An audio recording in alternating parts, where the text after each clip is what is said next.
사랑하는 여러분, 저는 지난주까지 감사 선언이라는 주제로 약 8주간에 걸쳐서 감사와 관련된 말씀을 여러분에게 드렸습니다. 그리고 오늘 그 마지막 시간으로 감사 선언 마지막 시간으로 감사는 나누는 것이다 라는 이 진리에 대해서 생각을 해보며 은혜를 나누겠습니다. 그의 시간이 되기를 간절히 바랍니다. 우선 이 감사는 나누는 것이다 라는 이 간단한 명제가 진리임을 여러분에게 말씀을 드리겠습니다. 그 이유는 아주 명확하고 간단합니다. 왜냐하면 영원불변 진리인 하나님의 말씀이고 이것이 명령이기 때문입니다. 이것은 레위기서 23장 말씀을 통해서 우리가 잘 알 수가 있습니다. 레위기서 23장 말씀을 보면 하나님께서 구약의 하나님의 백성인 이스라엘 민족이 지켜야 할 3대 절기에 대해서 말씀을 하고 계십니다. 유월절, 그리고 칠칠절, 그리고 초막절에 대한 규례가 레위기서 23장 말씀에 나옵니다. 그 중에서 레위기 23장 15절에서 22절 말씀에 보면 칠칠절을 어떻게 지켜야 하는지에 대해서 그 규례가 자세하게 나와 있습니다. 자, 그렇다면 칠칠절은 어떠한 절기일까요? 사랑하는 여러분, 칠칠절이란 이스라엘 민족이 430년간 이집트에서 노예 생활을 합니다. 그리고 하나님의 기적과 역사로 말미암아 출애굽을 하는데 이것을 기념하는 절기가 바로 유월절이고, 이 유월절로부터 시작해서 7주 뒤에 지킨 절기가 바로 칠칠절입니다. 7주 뒤에 지킨 절기.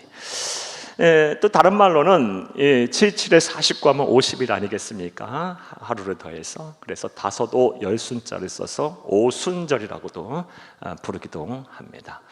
무엇보다 이 칠칠절과 오순절 시즌은 처음 보리를 수확하는 절기이기도 합니다. 그래서 다른 말로 또 맥추절이라고도 합니다. 보리를 추수하는 절기다. 그래서 맥추절이라고도 합니다.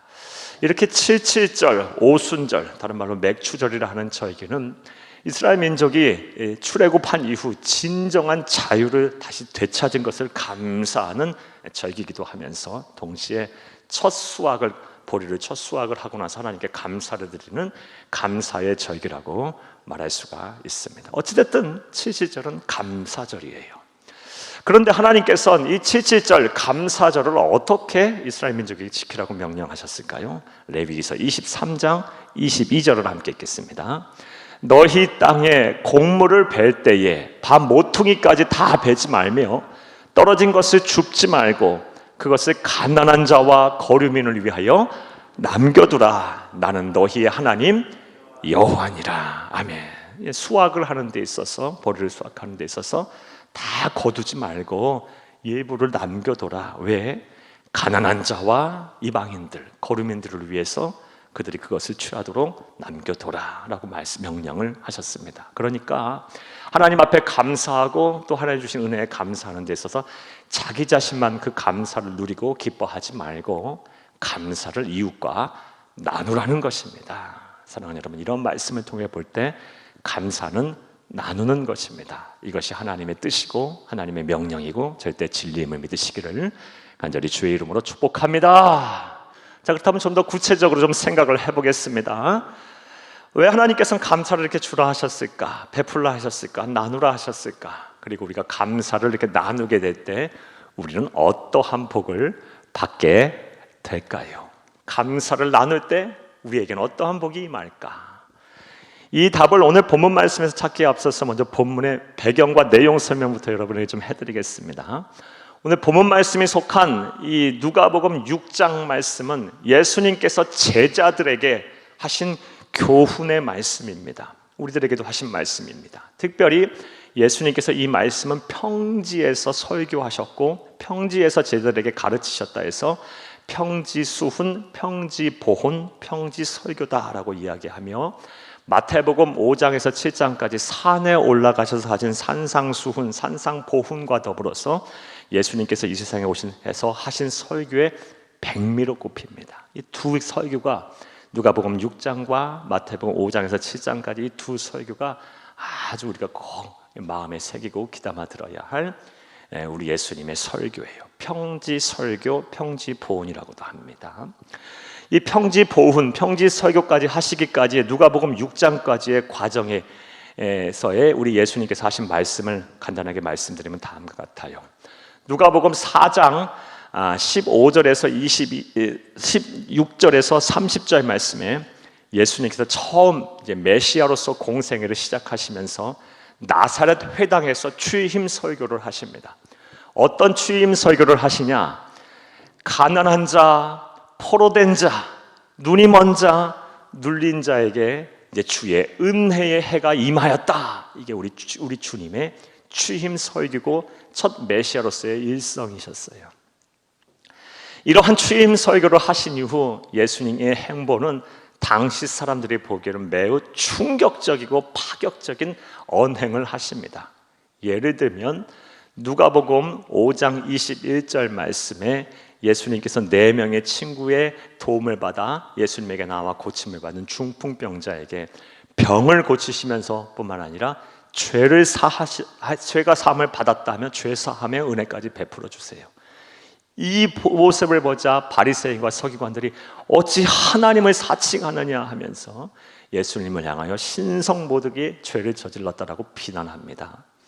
또 누가복음 5장 27절 말씀에 보면 예수님께서 당시 모세의 율법에 금하였던 죄인들과 교제하는 것을 서슴지 않고 하세요. 이 세리들과 창녀들과 교제하시고 그들을 위로하시고 그들을 구원하십니다. 나아가 누가복음 6장 1절에서 11절까지의 말씀, 오늘 본문의 바로 배경이 되는 앞의 말씀을 보게 되면 제자들이 안식일 날 배가 고파서 이 밀밭사이를 거내다가 이 이삭을 비벼서 먹습니다. 그 모습을 보자 바리새인과 서기관들이 왜 안식일 날 일하느냐 라면서 비난하는데 우리 예수님께서는 오히려 이 제자들의 행동을 두둔하시고 용인하셨습니다. 그리고 나서 안식일 날 회당에서 오른쪽 손이 마른 자의 병을 고쳐주셨어요. 사랑하는 여러분, 이 일로 인해서 예수님은 안식일을 범한 자, 공공연하게 신성모독한 자라는 그런 죄를 명을 뒤집어쓰고 공공의 적이 되어버리셨어요. 자, 그렇다면 왜 예수님께서는 이렇게 파격적이고 충격적인 언행을 하시면서 많은 사람들의 미움을 사서받고 공공의 적이 되셨을까요? 다 그 이유가 있어요. 예수님이 하신 모든 말과 행동은 다 의미가 있습니다. 그 이유는 또한 간단하고 명확합니다. 그 이유가 무엇이냐? 제자들에게 그리고 오늘날 우리에게 무엇인가 분명하게 가르치시기 위함이었어요. 그것이 바로 사람 생명보다 더 귀한 것은 없다라는 것을 가르치시기 위해서 예수님께서는 그런 파격적이고 충격적인 행보를 하신 것입니다. 설령 사회적으로 버림받은 사람이라 할지라도 그래도 그 생명보다 귀한 것은 없다. 너희들이 분명히 알라 하시면서 예수님께서는 당신의 목숨을 담보로 해서 안식일 날 보란듯이 죽어가는 사람, 그 가난하고 비천하고 사회적으로 소망이 없는 사람의 병을 고치고 회복시키시고 다시 살아갈 힘을 주셨습니다.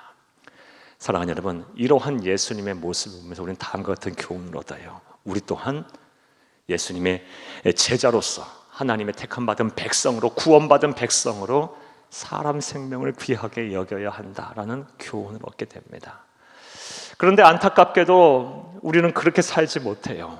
그리고 생명을 귀하게는 여기기는 하지만 우리 자신, 우리 가족, 우리의 자녀, 내 생명만을 귀하게 여길 뿐이지 우리 주변에 있는 우리 이웃의 생명까지 귀하게 여기지는 못하고 사는 것이 솔직한 우리의 모습입니다. 우리가 기도를 해도 내 건강을 위해서, 내 자녀를 위해서, 내 가정을 위해서, 나의 앞길을 위해서만 기도하고 또 내 생명을 귀하게만 여길 뿐이지 가난하고 병들고 마음 상처있고 고통받고 눌려있고 포로되어 있고 아파하는 사람들을 되돌아보고 그들을 위해서 기도하고 그들의 생명을 귀하게 여기지 못하는 모습이 우리의 모습 아닐까요? 사랑하는 여러분, 우리는 하나님의 택함받은 백성이고 예수 그리스도의 제자입니다.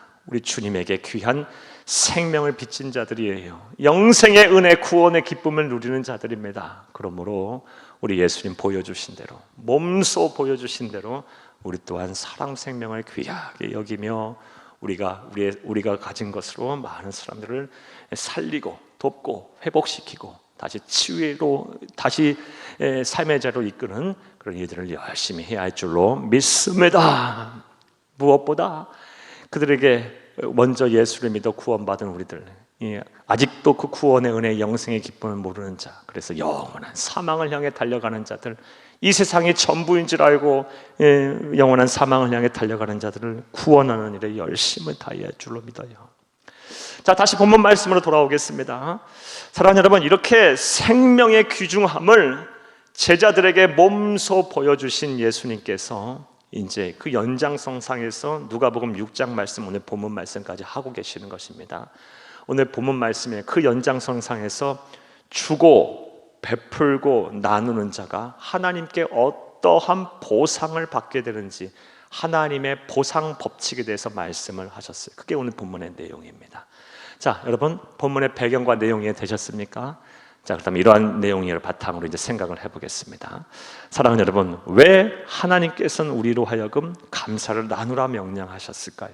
그리고 우리가 감사를 나누게 될 때 우리는 어떠한 복을 받게 될까요? 자, 이제부터 따라 하시겠습니다. 첫째로, 하나님께서 사랑을 가득 담아 풍성하게 복을 주시기 때문입니다. 제가 이 대지를 정할 때 한 단어도 버릴 게 없어요. 한 어절도 버릴 게 없어요. 여러분이 꼭 기억하세요. 왜 우리가 감사를 나누어야 하는가? 우리가 받은 은혜를 베풀어야 하는가? 주어야 하는가? 하나님께서 당신의 사랑을 가득 담아서 풍성하게 복을 우리에게 주시기 때문이에요. 그래서 우리는 감사를 나눠야 합니다. 오늘 본문 말씀 38절을 함께 읽겠습니다.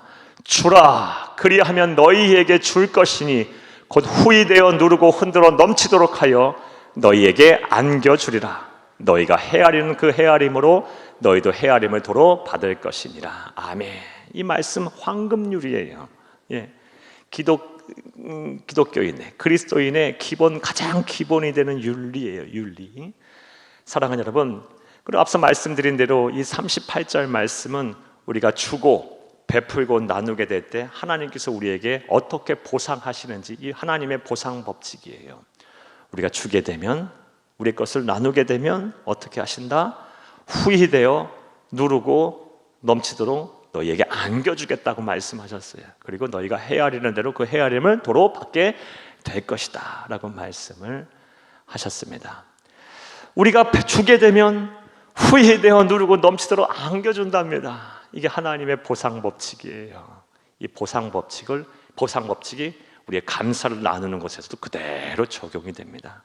우리가 감사를 나누게 되면 하나님께서 곧 후히되어 누르고 넘치도록 우리에게 복을 안겨주셔서 더 많은 감사를 하게 하신다는 것입니다.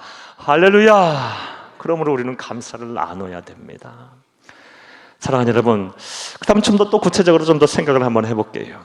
우리가 이렇게 감사를 나눔으로 인해서 후히되어 누르고 넘치도록 복을 받는다고 했는데 우리가 어느 정도의 복을 받는다는 얘기일까요? 그리고 이 보상 법칙 안에 담겨져 있는 의미는 무엇일까요? 저는 이 누가복음 6장 38절 말씀에 주는 자에게 하나님께서 어떠한 복을 주시겠다고 했는 이 보상 법칙에 대한 말씀을 읽고 묵상할 때마다 생각나는, 연상되는 이미지가 하나가 있어요. 그게 무엇이냐? 고봉밥입니다. 여러분, 고봉밥이 무엇인지 아십니까?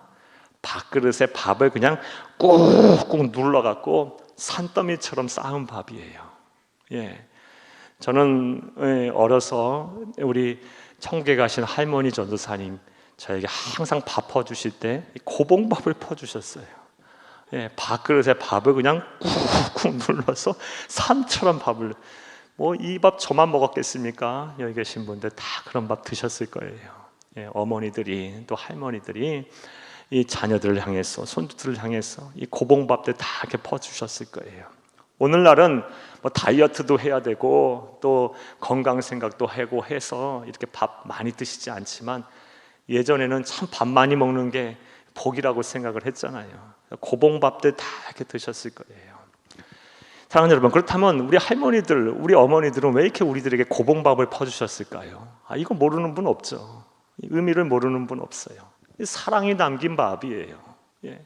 당신들은 못 드셔도 못 자셔도 우리들에게 그걸 주시는 거예요. 사랑하니까. 그러니까 고봉밥은 사랑과 정성이 담긴 밥이에요. 예. 그런데 오늘 본문 말씀에서 하나님께서는 이 고봉밥과 같은 이 은혜와 복을 우리에게 약속을 하고 계세요. 38절 다시 한번 읽겠습니다. 주라, 그리하면 너희에게 줄 것이니 곧 후이되어 누르고 흔들어 넘치도록 하여 너희에게 안겨주리라. 너희가 헤아리는 그 헤아림으로 너희도 헤아림을 도로 받을 것이니라. 아멘. 이 고봉밥과 같이 하나님께서 당신의 사랑을 가득 담아서 누르고 흔들고 넘치도록 우리에게 주신답니다. 후이되어 누르고 흐르고 넘치도록 주신대요. 누구에게? 주는 자에게. 누구에게? 감사를 나누는 자에게. 특별히 이 후이되다라는 말을 우리가 좀 주목을 좀 해볼 필요 있어요. 후이되다라는 말의 헬라어 원어는 메트로칼론이라는 단어입니다. 이건 메트로와 칼론의 합성어예요. 메트론이라는 단어는요, 헬라어 원어가 분량이라는 뜻이고요, 칼론이라는 뜻은 선한, 좋은, 풍족한 이런 뜻이에요. 이게 이제 의미가 파생돼서 사랑이 가득한, 사랑이 충만한 뭐 이런 뜻으로도 해석이 돼요. 그러니까 이 메트로칼론, 후히되다라는 뜻을 정확히 해석하면 사랑을 가득 담아 풍성하게 주겠다는 뜻이에요. 그러니까 주는 자에게, 감사를 나누는 자에게, 베푸는 자에게 하나님께서 당신의 사랑을 가득 담아서 막 누르고, 뭐 사랑을 막 누르고 흔들어 넘치도록 해서 풍성하게 우리에게 안겨주시겠다는 하나님의 약속의 말씀입니다. 고봉밥과 같이 정성과 사랑이 담겨있는 복을 우리에게 주시겠다는 거예요. 사랑하는 여러분, 이런 복이 여러분의 복이 되기를 간절히 주의 이름으로 축복합니다. 하나님의 사랑이 막 가득 담겨서 막 누르고 흔들어 넘치도록 우리에게 안겨주시겠다 약속하셨으니 우리가 이 말씀 따로 살아야 되지 않겠어요? 감사를 나눠야 돼요. 감사는 나누는 것입니다. 베푸는 것입니다. 주는 것입니다. 그런데 이 하나님께서 주시는 이 감사가 또 특별한 의미가 있어요. 하나님이 우리에게 주시겠다 약속하신 복은요, 참 특별한 특징이 있어요. 이것은 야고보서 1장 17절 말씀을 통해서 알 수 있습니다. 함께 읽겠습니다. 온갖 좋은 은사와 온전한 선물이 다 위로부터 빛들의 아버지께로부터 내려오나니 그는 변함도 없으시고 회전하는 그림자도 없으시니라. 아멘. 모든 복이 하나님으로부터 내려오되 하나님은 변함도 없으시고 회전하는 그림자도 없으시답니다. 따라서 하나님이 주시는 복도 변함도 없고 회전하는 그림자도 없다라는 거예요. 이게 무슨 뜻일까? 쉽게 얘기하면 하나님이 주시는 복은요, 누르고 후루룩 넘치도록 사랑을 담아주시는 이 복은 변함도 없고 회전하는 그림자도 없다는 뜻이 무엇이냐? 부작용도 없고 뒤탈도 없다는 거예요. 이게 하나님 주신 복의 특징이에요. 세상이 주는 복, 세상에서 우리가 잡은 기회는 종종 부작용과 뒤탈이 있어요. 여러분들 가운데 분명 그런 분들 계실 거예요. 세상이 이게 내게 주는 복이다 생각하고 기회다 싶어서 확 잡았는데 그것으로 인해 지금 마음고생하시는 분들 많이 계실 거예요. 경제적으로 막 손해를 보고 사람에게 배신당하고 상처 입고 막 이게 기회이고 이게 복인지 알았는데 그냥 오히려 막 고통이 되고 막 잠 못 자고 염려와 근심 속에 계신 분들 많이 계실 거예요. 사랑하는 여러분, 하나님의 백성은 하나님이 주시는 복을 사모해야 되는 거예요. 뒤탈도 없고 부작용도 없는, 변함도 없고 회전하는 그림자도 없는 이 하늘 행복을 누리며 살기를 간절히 주의 이름으로 축복합니다. 이 복을 사모해야 되는데 그럼 어떻게 받아요? 앞서 말씀드린 대로 주라, 그리하면 후이되어 누르고 넘치도록 너희에게 안겨주겠다고 말씀하신 하나님, 이 당신의 사랑을 가득 담아 막 누르고 흔들어 넘치도록 안겨주시겠다고 말씀하신 이 하나님 말씀 따라 감사를 나누며 살아야 되는 거예요. 베풀며 살아야 되는 거예요. 우리가 가진 것을 주면서 살아야 되는 거예요. 그럼 하나님께 복을 주실 거예요. 또 우리가 감사를 나눠야 하는 이유는 또 무엇일까요? 왜 하나님께서 그 명령을 우리에게 하실까요? 따라 하시겠습니다. 둘째로, 사람에게도 원하는 복을 풍성하게 받게 되기 때문입니다. 사랑하는 여러분, 우리가 세상 살면서 무엇 때문에 마음고생을 하고 무엇 때문에 힘들어할까요? 여러 가지 이유가 있어요. 그렇죠? 사람마다 다 환경이 다르고 처한 어려움들이 다 다르니까요. 그런데 대체로 보게 되면 사람과의 관계가 좀 좋지 않아서, 사람과의 관계가 좀 불편해서, 인간관계가 잘못돼서 행복과는 거리가 먼 삶을 사시는 분들이 많습니다. 예를 들면 부부 간에 갈등이 있어요. 또 부모와 자녀 간에 좀 원활하지 못하고 과정이 화목하지 못해요. 그러면 여러분, 가정에 행복이 있겠습니까? 얼마 안 있으면 이제 추석이 앞두고 있어요. 추석을 앞두고 있어요. 부모 형제들 간에 이 관계가 좀 좋지 못하다면 여러분, 추석 명절 때 가족 만나는 게, 친척들 만나는 게 마음 편하시겠어요? 안 가고 싶고 안 만나고 싶겠죠. 직장과 사업장, 우리 일터에서도 마찬가지예요. 맨날 얼굴 보는 사람들하고 마음이 안 맞고 막 불편해요. 그러면 일할 맛이 나겠어요? 하루하루 참 고통스러울 거예요. 신앙생활도 마찬가지예요. 구역 식구, 귀간 식구, 또 함께 기도하고 전도 사명 감당하는 신앙생활 같이 하는 성도들과 이 관계가 좀 좋지 못하면 어때요? 이 신앙생활도 하기 힘들어요. 불편해서요. 사람은 자고로 사람과의 관계가 원활해야 행복한 것입니다. 그리고 감사가 넘쳐나는 거예요. 자, 그렇다면 우리가 어떻게 하면 이 사람과의 관계도 좋아질 수 있을까? 이에 대해서 성경은 참 많은 말씀을 우리에게 주고 있어요. 근데 여러분, 오늘 본문 말씀에 이게 주는 자에게 주는 하나님의 보상 법칙을 적용해서 이 말씀을 해석을 해볼게요. 그 답을 한번 찾아보겠습니다. 오늘 본문 말씀 누가복음 6장 38절을 다시 한번 읽겠습니다. 주라, 그리하면 너희에게 줄 것이니 곧 후이되어 누르고 흔들어 넘치도록 하여 너희에게 안겨주리라. 너희가 헤아리는 그 헤아림으로 너희도 헤아림을 도로 받을 것이니라. 아멘. 그러니까 우리가 감사를 이렇게 나누게 되면 이 복의 근원이신 하나님께서 당신의 사랑을 가득 담아 막 누르고 흔들고 넘치도록 복을 주실 거예요. 안겨주실 거예요. 그리고 우리가 막 헤아리는 대로, 막 생각하고 고민하고 계산하는 대로 그 헤아림을 그대로 우리에게 또 보응을 하신다는 거예요. 그러니까 우리 막 인간관계 때문에 막 불편해요. 그리고 이것을 회복을 위해서 막 고민하고 이런 상황이에요. 그런 상황 속에서 우리가 감사를 나누게 되고 또 베풀게 되고 그렇게 되면 하나님께서 우리가 계산하고 헤아리고 고민하는 것대로 또 보상을 하시겠다는 거예요. 사랑하는 여러분, 이 말씀으로도 우리가 관계 회복을 우리가 이룰 수가 있어요. 이런 실천이 있고 이런 은혜가 있기를 간절히 주의 이름으로 축복합니다. 부지런히 받은 은혜를 나눠주세요. 감사를 나누세요. 여러분 가진 것을 주세요. 그러면 관계가 회복이 될 거예요. 좋아질 거예요. 평온해질 거예요. 여러분이 원하는 대로 여러분 사람을 통해서도 복을 받게 될 것입니다. 할렐루야. 자, 이제 말씀 맺겠습니다. 사랑하는 여러분, 오늘 감사선언 마지막 시간으로 감사는 나누는 것이다 라는 진리에 대해서 생각하며 은혜를 나눴어요. 내용인즉슨 우리가 감사를 나누게 되면 하나님께서 당신의 사랑을 가득 담아 막 누르고 흐르고 넘치도록 사랑을 안겨줄 거예요. 복을 안겨주실 거예요. 그리고 이 하나님 주시는 복은 뒤끝이 없어요. 뒤탈이 없어요. 부작용이 없어요. 우리를 언제나 만족시키는 복이에요.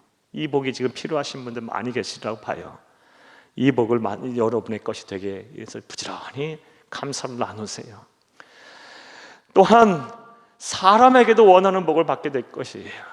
사랑하는 여러분, 감사를 부지런히 나누고 받은 은혜를 나누신 여러분 되기 바랍니다. 그리하여 여러분의 삶 속에 감사가 배가 되고 막 흘러 넘쳐서 여러분 사는 것이 즐겁고 막 하늘 행복이 막 여러분의 것이 되고 여러분 하나님의 나라 가시는 그날까지 이미 이 세상 사시는 동안 하나님의 나라인 천국을 경험하며 사시는 여러분 되기를 간절히 주의 이름으로 축복합니다.